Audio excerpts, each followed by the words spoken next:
Naheed Nenshi is the mayor of Calgary.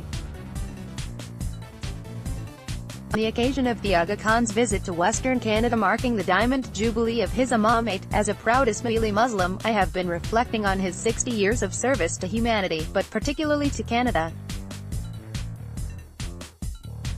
Much has been said this year about his extraordinary record, about the remarkable success of the anti-poverty initiatives of the Aga Khan Development Network, about the advances in the treatment and success of women and girls of every faith where the network operates, even about the light the Aga Khan has shown on the architecture of the Islamic world. Story continues below. Advertisement. Former Prime Minister Stephen Harper, with unanimous consent of Parliament, bestowed on him the very rare prize of honorary Canadian citizenship. Only been 6 people have received this honor in the modern era, including Nelson Mandela, the 14th Dalai Lama, and Malala Yousafzai. The Governor-General called him a beacon of light for the world. Beyond his own incredible achievements, what is truly remarkable is how he has inspired so many others to build community wherever they live. When my parents came to Toronto in 1971, there were a few South Asian people and almost no Ismailis. They found a small handful of families, and on Fridays they would gather to pray in someone's basement. My mother, heavily pregnant, would rise early and strip the only sheets from the bed and wash them at the laundromat. She'd hang them to dry, since there was no dime for the dryer, and hope they'd be ready in time.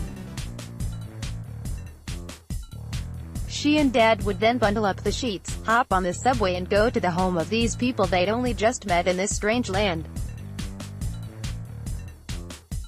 The sheets would be used to cover some low tables, lending a bit of dignity to that basement where they would pray in their small congregation.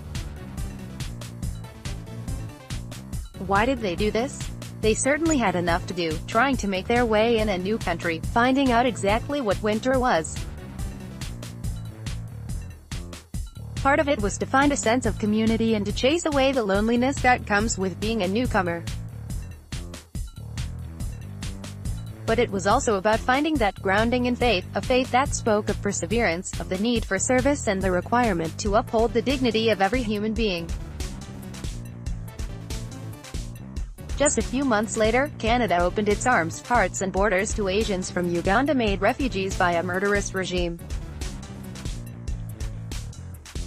Among them were many Ismailis, and my parents and their little ragtag group found themselves looking after thousands of newcomers.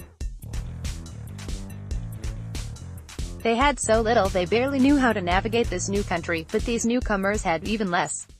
My parents knew they had to help. Fast forward to 2017, Canada's 150th anniversary, and those same families that came to Canada all those years ago were inspired to take part in the Ismaili Civic 150 initiative. In total, they gave back more than 1.1 million hours of service to the community.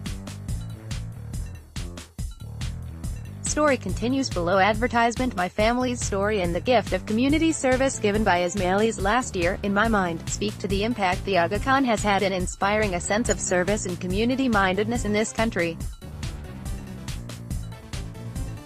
As I grew up in Calgary, my family and my faith continued to push that message. Life is about service. Even when you have little, there are others who have less. It's our job to improve the communities in which we live, even if those communities are hostile to us. Years later, after I became mayor of Calgary, I met the Aga Khan for the first time. He had just given a speech on pluralism and the Canadian example of inclusion and diversity. He mentioned that he chose Canada as the headquarters for the Global Centre for Pluralism because Canada had much to teach the world.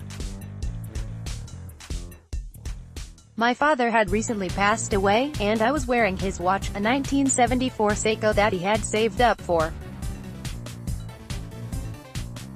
As I nervously waited my turn to speak with His Highness, I kept looking down at the watch.